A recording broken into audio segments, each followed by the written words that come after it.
Hey mga kabasyong, welcome sa akin channel. So yan, makikita nyo nagpapalit tayo ng hose. Ayan, fuel line hose. Wala palang lock to, hindi ko pa nalagyan. Wala na isa. Ayan, fuel line hose. Tapos may hose din siya. Ayan yung itsura nya. Naka overhaul yung ano nya, carburetor. Ayan. Ayan, magiging itsura nya. Ngayon, tignan nyo na kung ano yung magiging itsura nya. Papalitan natin ng ano, ng BBSB. Ito sira to kasi ito yung umuuga. Ayan. Tapos ito, tapos vacuum line. So ibabalik natin sa stock yung vacuum line nya. Ayan.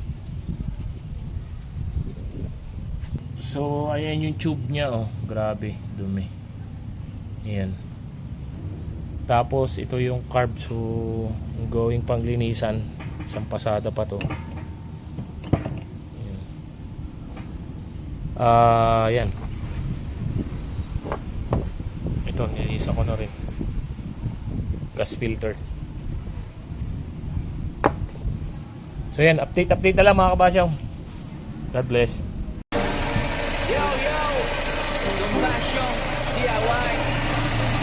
Pagpalitin ko kayong orientation ng dalawa.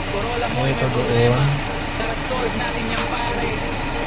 Ay, DIY, DIY. Walang atasan, makinay buhay. Pag umaga, ayaw mag-stop. Battery ba o stop? Tarang may sala sa park. Yan. Yung na-terminal kung may alam. Nakikita niyo yan. 1, 2,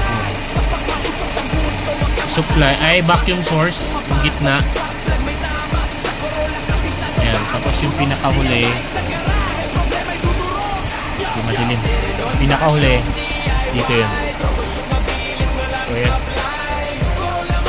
Easy to determine. Pag blue, vacuum line. Pag red, fuel line. Ayan. Paret yan. Tapos vacuum na yung blue. Nawala lang yun dito, nung kinakabit ko, inano ko ng blade, nabasag. Kusa.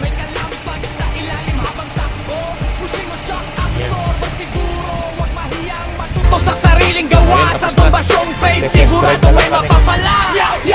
Walang imposible.